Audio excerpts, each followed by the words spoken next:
ഇങ്ങനെ തോരൻ വയ്ക്കാമെന്നാണ് കാണിക്കുന്നത്. നാട്ടിലുള്ള എല്ലാവർക്കും അറിയാമായിരിക്കും. എന്നാലും ഇപ്പോൾ എനിക്ക് നാട്ടിൽ നിന്ന് 2 നല്ല ഫ്രഷ് കൂമ്പ് കിട്ടിയിട്ടുണ്ട്. ഇത് നമ്മുടെ പാളയം തോടൻ എന്ന് പറയുന്ന വാഴയുടെ കൂമ്പാണ്. അപ്പോൾ നമുക്കിതിനെ ആദ്യം പൊളിച്ചെടുക്കാം. ആദ്യം ആ മീതെ ഉള്ളത് നമുക്ക് കളയാം. എന്നിട്ട് ഈ ഓരോ പോളയ്ക്കടിയിലും നമുക്കറിയാം ഈ പൂവുണ്ടാവും. ഈ പൂവും വളരെ നല്ലതാണ്. നമുക്ക് ആ പൂവ് ഞാനതുകൊണ്ട് ഇങ്ങനെ പറിച്ചെടുക്കുവാണ്. ഇതൊരു ഇച്ചിരി ഈ പുറത്തുള്ള ഈ തോട് കട്ടിയാണ്. നമുക്ക് അത് ആദ്യം അത് കുറേ അങ്ങ് പൊളിച്ച് കളയണം. പക്ഷേ അപ്പോൾ അന്നേരവും ഇതിനകത്തുള്ള ഈ പൂവ് വളരെ നല്ലതാണ്. നമുക്കതുകൊണ്ട് അതിങ്ങെടുക്കും. ഇന്നലെ പറിച്ച പൂമ്പാണ്, അതുകൊണ്ട് വലിയ കുഴപ്പമൊന്നുമില്ല. അങ്ങനെ ഞാനിത് ഒരു വെളുത്ത നിറാകുന്നിടം വരെ ഒന്ന് പൊളിച്ചെടുക്കട്ടെ. ഞാൻ ഇച്ചിരി പുറത്തുള്ള ആ ബ്രൗണിഷ് കളറുള്ളത് പോകുന്നിടം വരെ പൊളിച്ച് കളഞ്ഞു. ഇത്രയും പൊളിച്ച് കളയണമെന്നില്ല, എന്നാലും ഞാനത് കളഞ്ഞു. ഇനി ഇത് നമുക്ക് കണ്ടിച്ചെടുക്കണം. നമുക്കറിയാം ഇത് കണ്ടിക്കാൻ അത്ര എളുപ്പമല്ല. കാരണം ഇതിന് ഒത്തിരി ഫൈബർ ഉള്ളതാണ്. നാര് പോലെ വരും. വളരെ സൂക്ഷിച്ച് എടുത്ത് വേണം ചെയ്യാൻ. പക്ഷേ ഈ പൂവ് ഇങ്ങനെ തന്നെ നമുക്ക് കണ്ടിച്ചിടാൻ പറ്റത്തില്ല. ഇതിനകത്ത് 2 സാധനമുണ്ട്. അത് വേകാത്ത സാധനമാണ്. അപ്പോൾ അതുകൊണ്ട് നമ്മളത് 2 എടുക്കണം. അപ്പോൾ ഞങ്ങളുടെ തിരുവനന്തപുരത്തോട്ടൊക്കെ ഇതിനെ പറയുന്നത് കള്ളനും കള്ളിയും എന്നാണ്. എന്തുകൊണ്ടാണ് അങ്ങനെ പേര് കിട്ടിയതെന്ന് എനിക്കറിയത്തില്ല. ഞങ്ങളുടെ സ്ഥലത്തൊക്കെ അങ്ങനെയാണ് പറയുന്നുണ്ട്. ഇതിനകത്ത് വേണ്ടേ, ഇത് നല്ല പ്ലാസ്റ്റിക് പോലത്തെ ഒരു സാധനമാണ്. ഇത് നമ്മുടെ ഇതിൻ്റെ കൂടെ വേഗത്തില്ല. ഇതിനെ നമ്മൾ കള്ളി എന്ന് പറയും. എന്തുകൊണ്ടാണെന്ന് അറിയത്തില്ല കേട്ടോ. ഇതിന് ഒരു വലിയ സ്റ്റേമൻ ഉണ്ടാവും. ഈ ചെറുതിൻ്റെ കൂടെ ഒരു സാധനമുണ്ട്. അപ്പോൾ അതും അത്ര ഇച്ചിരി പ്ലാസ്റ്റിക് പോലെ കട്ടിയുള്ളതാണ്. ഇതിന് കള്ളനെന്ന് പറയും. അപ്പോൾ അത് എടുത്ത് തന്നെ ഇടണം. അപ്പോൾ അതുകൊണ്ട് കുറച്ച് ടൈം കൺസ്യൂമിംഗ് ആണ്. അപ്പോൾ എല്ലാത്തിനകത്തും ഇതുണ്ടാവും. നമ്മുടെ കൂമ്പിൻ്റെ ഞാൻ ആ പറിച്ച് വെച്ചിരുന്ന പൂവെല്ലാം വേണ്ട ഞാൻ കണ്ടിച്ചെടുത്തിട്ടുണ്ട്. വളരെ കുഞ്ഞായിട്ട്. അപ്പോൾ ഇത് എങ്ങനെ കണ്ടിക്കുന്നതെന്ന് നോക്കാം. ആദ്യം നമ്മൾ ഈ ഭാഗത്തുനിന്ന് കണ്ടിച്ച് തുടങ്ങാം. പിന്നെ ഇതൊക്കെ ദേഹത്തൊക്കെ മുട്ടിക്കഴിഞ്ഞാൽ ഇതിൻ്റെ കറയെല്ലാം പറ്റിയിട്ട് പിന്നെ ആ ഡ്രസ്സ് നമുക്കൊന്നിനും കൊള്ളത്തില്ല, ഇടാൻ പറ്റത്തില്ല. അപ്പോൾ ഇതിങ്ങനെ ഒന്നുകിൽ ഇങ്ങനെ കുഞ്ഞായിട്ട് ഇങ്ങനെ കൊത്തുക. എന്നിട്ട് ഇത് കണ്ടിക്കുക. ഇതങ്ങോട്ട് കണ്ടിക്കുന്ന ഒന്നിച്ചങ്ങോട്ട് കണ്ടിച്ചിടാൻ പറ്റത്തില്ല. ഒരിച്ചിരി കണ്ടിക്കുമ്പോഴത്തേക്കും ഇത് വരും, വല വരുന്നുണ്ടോ, ഇങ്ങനെ വില വരും. അപ്പോൾ ആ വല നമ്മുടെ കത്തിയിൽ ഒട്ടി വരും. ആ വലയിൽ നിന്ന് എടുത്ത് കളയുക. എന്നിട്ട് വീണ്ടും എടുക്കുക. അതുകൊണ്ട് ഇത് കണ്ടിച്ചെടുക്കാൻ ഇച്ചിരി സമയമുള്ള സാധനമാണ്.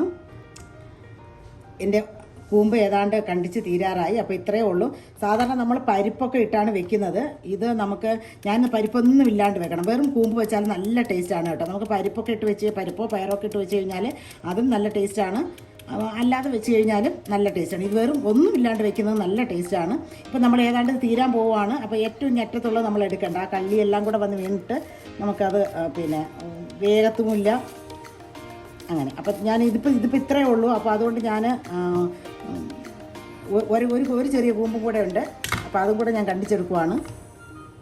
അപ്പോൾ 2 കൂമ്പ് ഞാൻ കട്ട് ചെയ്ത് കഴിഞ്ഞു. ഇനി നമ്മൾ ഇതിങ്ങനെ വല പോലെ ഇങ്ങനെ ഇരിക്കുവാണ്. അപ്പം കുറച്ച് എല്ലാ വലയൊന്നും നമുക്ക് എടുക്കാൻ പറ്റത്തില്ല. പക്ഷേ എന്നാലും നമുക്ക് കുറച്ച് എടുക്കാം. കയ്യിൽ ഒന്നുകിൽ ഇച്ചിരി എണ്ണ തൂക്കുക, അല്ലെങ്കിൽ ഇച്ചിരി വെള്ളം തൂക്കുക. കൈ നാശമാവും. കണ്ടോ, കൈയൊക്കെ കറുത്തിട്ടുണ്ട്. നമുക്ക് ഒരു നാരങ്ങയോ ഇച്ചിരി പുളിയോ ഇട്ട് നമ്മൾ പിന്നെ ഉരച്ച് കഴിഞ്ഞാൽ അത് പോകും. അപ്പോൾ ഇത് ഞാൻ കയ്യിൽ ഇച്ചിരി എണ്ണ തൂത്തിട്ടുണ്ട്. എന്നിട്ട് നമ്മളിത് ഇങ്ങനെ വാരിയിട്ട് നമ്മൾ വാഴപ്പിണ്ടി ഇതുപോലെ തന്നെയാണ് നമ്മൾ ചെയ്യാനുള്ളത്. ഇങ്ങനെ കുറേശ്ശെ വാരി ഇങ്ങനെ ആക്കുക. അന്നേരം നമ്മുടെ കയ്യിൽ ആ വല ഇങ്ങനെ കിട്ടും. അപ്പോൾ കുറേ പ്രാവശ്യം ഇങ്ങനെ ആക്കിയിട്ട് നമുക്കതങ്ങ് എടുത്ത് കളയാം. അപ്പോൾ വേണ്ടേ, ഇപ്പം ഞാൻ കൈ എടുക്കുമ്പോഴത്തേക്കും ഇതുണ്ടോ, ഇത് മൊത്തം വലയാണ്. ഇച്ചിരി കൂടെ ആക്കി കഴിയുമ്പോൾ ഇത് വല മാത്രം ഇങ്ങനെ വരാം. അതിനകത്തുള്ള കഷ്ണങ്ങളൊക്കെ അങ്ങ് പോകും. ഇത് ശരിക്കും ഈ ഫൈബർ കണ്ടൻറ്റ് നല്ലതാണ്. അതുകൊണ്ട് എല്ലാം നമ്മളങ്ങ് എടുത്തൊന്നും കളയണ്ട. പിന്നെ ഇതിങ്ങനെ വലിഞ്ഞ് വരാണ്ട് ഇതുണ്ടോ, ഇത് വെറും ഇതാണ്, ഇങ്ങനെ ഉരുണ്ടിരിക്കും. ഒരു ഇച്ചിരിയും കൂടെ ആക്കിയിട്ട് ഇത് മാത്രം കളയാം. അങ്ങനെ കുറച്ച് പ്രാവശ്യം ആക്കിയിട്ട് ഇതെടുക്കുക. ഇതിപ്പം വെറും വല മാത്രമാണ് കണ്ടോ, മൊത്തം അത് കളയുക. വീണ്ടും കുറച്ചിങ്ങനെ വാരുക. ഇങ്ങനെ കൈ കൊണ്ടെന്നാകും. നമ്മുടെ കൂമ്പ് തോരൻ വെക്കാനായിട്ട് ഞാനൊരു പാൻ അടുപ്പത്ത് വെച്ച് ഇച്ചിരി എണ്ണ ഒഴിച്ച് കൊടുത്തിട്ടുണ്ട്. വെളിച്ചെണ്ണ ഒഴിച്ചാൽ നല്ല ടേസ്റ്റ് ആയിരിക്കും. നിങ്ങളുടെ ഇഷ്ടത്തിന് ഇടാം. ഇച്ചിരി കടുക് ഇട്ടു. അത് പൊട്ടുമ്പോഴത്തേക്കും ഞാൻ 2 മുളക് എടുത്ത് വെച്ചിട്ടുണ്ട്. അതും കൂടെ ഞാൻ മുറിച്ചിടുവാണ്. നമ്മൾ സാധാരണ തോരൻ വെക്കുന്നത് പോലെ തന്നെ ഞാൻ ഒരു ചെറിയ സവോള കണ്ടിച്ച് വെച്ചിട്ടുണ്ട്. ഒരു 3 പച്ചമുളകും ഇച്ചിരി കറിവേപ്പില എടുത്തിട്ടുണ്ട്. അതെല്ലാം കൂടെ ഒന്ന് ചെങ്ങിട്ട് ഇടുവാണ്. ഇനി ഇതിന് പ്രധാനമായിട്ട് വേണ്ടത് ഒരു കുഞ്ഞി അല്ലി വെളുത്തുള്ളി എടുത്തിട്ടുണ്ട്. അതും കൂടെ ഇതിനകത്തേക്ക് അരിഞ്ഞിട്ട് കൊടുക്കുക. ഇങ്ങനെ വെളുത്തുള്ളി കുഞ്ഞി കഷ്ണമായിട്ട് കണ്ടിച്ച് ഒരു വെളുത്തുള്ളി ഇടണം കേട്ടോ, നല്ല ഒരു മണമായിരിക്കും. നമ്മൾ അരച്ചോ അരഞ്ഞ് ചതച്ചൊക്കെ ഇടുന്നതിനേക്കാൾ കുഞ്ഞ് കഷ്ണമായിട്ട് ഇങ്ങനെ നുറുക്കി അങ്ങ് ഇട്ടാൽ മതി. കൂമ്പ് അധികം വേഗമല്ല, കാരണം നമ്മൾ നല്ല ഫൈൻ പീസസ് ആയിട്ട് കണ്ടിച്ചെടുത്തിരിക്കുവാണ്. ഇത് ഞാൻ ഇട്ട് കൊടുക്കുവാണ്. ഓൾമോസ്റ്റ് അതിൻ്റെ വലയെല്ലാം കളഞ്ഞിട്ടുണ്ട്. നമ്മൾ വല കളഞ്ഞിട്ടില്ല എന്നുണ്ടെങ്കിൽ ഇപ്പം നമ്മളിട്ട് ഇളക്കുമ്പോഴത്തേക്കും ഇതിങ്ങനെ ഓരോരോ കഷ്ണങ്ങളായിട്ട് വരും. അപ്പോൾ നമുക്ക് ഇത് ഒന്ന് ചൂടായിട്ടുണ്ട്. ഒന്ന് മിക്സ് ചെയ്തിട്ട് നമുക്ക് ഇച്ചിരി ഉപ്പിട്ട് കൊടുക്കാം ആദ്യം. അപ്പോൾ അതേണ്ടേ ഉപ്പിട്ട് കൊടുക്കുന്നു. എന്നിട്ട് ആ ഉപ്പെല്ലാടും ഒന്ന് മിക്സായ ശേഷം നമുക്ക് ഇച്ചിരി മഞ്ഞൾ ഇട്ട് കൊടുക്കാം. ഞങ്ങളുടെ വീട്ടിൽ എല്ലാവർക്കും ഇഷ്ടമാണ്. പിന്നെ പ്രത്യേകിച്ചും എനിക്ക് തോന്നി ഈ പ്രവാസികൾക്കൊക്കെ ഇത് ഇഷ്ടമായിരിക്കും, കാരണം നമുക്കങ്ങനെ അധികം കിട്ടുന്നതല്ലല്ലോ. അപ്പോൾ ഇതിന് ഇച്ചിരി ഏറെ മഞ്ഞൾ വേണം. നമ്മൾ തേങ്ങയും മഞ്ഞൾ ചേർക്കും, കാരണം ഈ കറി ഇച്ചിരി എന്താ പറയുക ബ്രൗണിഷ് നിറത്തിൽ അല്ലെങ്കിൽ ഒരു ഡാർക്ക് നിറത്തിൽ ഇരിക്കുന്നതാണ്. അപ്പോൾ ഇച്ചിരി മഞ്ഞളൊക്കെ നമുക്ക് കൂടുതലിടാം. ഇവിടെ ഞാൻ ഒരു 1.5 കൈപിടി തേങ്ങ എടുത്തിട്ടുണ്ട്. തേങ്ങ നിങ്ങളുടെ ആവശ്യത്തിന് എടുക്കാം. കുറച്ച് ഏറെ തേങ്ങ എടുത്തു കഴിഞ്ഞാൽ നല്ലതാണ്. ഞാനിപ്പോൾ ഒരു 1.5 കൈപിടി തേങ്ങ എടുത്തിട്ടുണ്ട്. അതിലേക്ക് ഇത് ജീരകം പൊടിച്ച് വെച്ചേക്കുന്നതാണ്. ഒരു 1/2 ടീസ്പൂൺ ജീരകപ്പൊടി നമുക്ക് ചേർത്ത് കൊടുക്കാം. പിന്നെ ഞാൻ കാശ്മീരി ചില്ലി പൗഡർ അതിട്ട് കൊടുക്കണം. അന്നേരം കുറച്ചുകൂടെ കളർ വരും, ഒരു ഓറഞ്ചിഷ് കളർ വരും. അതും ഒരു കുറച്ച് നിങ്ങളുടെ എത്ര കളർ വേണം അത്ര ഇട്ട് കൊടുക്കാം. ഞാനൊരു 1/2 ടീസ്പൂണോളം ഇട്ടിട്ടുണ്ട്. നമ്മൾ പച്ചമുളക് ചേർത്തതാണ്, അപ്പോൾ എരിവുണ്ടാവും. പിന്നെ ഒരു ശകലം മഞ്ഞൾപ്പൊടിയും കൂടെ ഇച്ചിരി ഈ തേങ്ങയ്ക്ക് പിടിക്കാൻ വേണ്ടി മാത്രം നമ്മൾ ആവശ്യത്തിന് ആ തോരനിൽ ഇട്ട് വെച്ചിട്ടുണ്ട്. ഇത് നമുക്ക് കൈ കൊണ്ട് ഒന്ന് മിക്സ് ചെയ്യാം. അപ്പോൾ ഇത് തുറന്നിട്ട് ഇതിനകത്തോട്ടിട്ട് പോകണം. നമ്മൾ ഈ വെള്ളം ഒഴിച്ചാലേ എന്താ ഈ നമ്മുടെ തേങ്ങയുടെ ഒക്കെ ഈ ആ കൂമ്പിനകത്ത് പിടിച്ച് കിട്ടത്തുള്ളൂ. ആദ്യം ഇതൊന്ന് മിക്സ് ചെയ്യാം.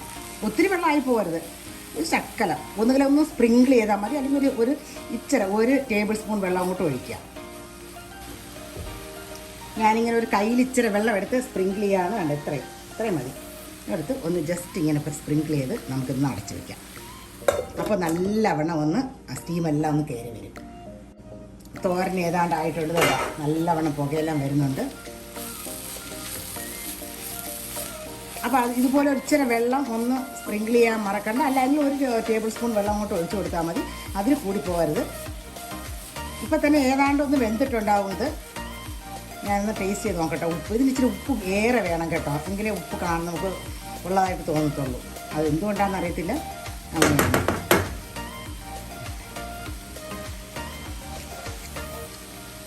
ഉപ്പ് ആവശ്യത്തിനുണ്ട്, നല്ല ഇച്ചിരി ഇട്ട് കൊടുക്കാം. നല്ല ടേസ്റ്റ് കേട്ടോ. ചിലപ്പോൾ കുറേ നാൾ കൊണ്ട് ഇത് കഴിക്കാതിരുന്നിട്ടായിരിക്കും ഭയങ്കര ടേസ്റ്റായിട്ട് എനിക്ക് തോന്നുന്നു കേട്ടോ. അല്ലെങ്കിൽ ഇത് ഭയങ്കര ടേസ്റ്റാണ്. അപ്പോൾ എല്ലാവരും ഉണ്ടാക്കി നോക്കണം. ഇത് റെഡിയായി കഴിഞ്ഞു, ഇനി വേകാനൊന്നുമില്ല. എന്തൊരു മണമാണ്. നിങ്ങൾ ഇപ്പം തന്നെ കഴിക്കാവൂ. കുറച്ചേ ഉള്ളൂ. ഒരു പ്രാവശ്യം കൊണ്ട് കഴിച്ച് തീരുവെന്നുണ്ടെന്നുണ്ടെങ്കിൽ കടുക് പൊട്ടിക്കുമ്പോഴത്തേക്കും ഇച്ചിരി ഉഴുന്ന് പരിപ്പിടുക. അപ്പം ആ ഒരു മണവും കൂടെ ആയിട്ട് നല്ല ടേസ്റ്റ് ആയിരിക്കും കേട്ടോ. അപ്പോൾ എല്ലാവരും ഉണ്ടാക്കി നോക്കണം. Okay bye.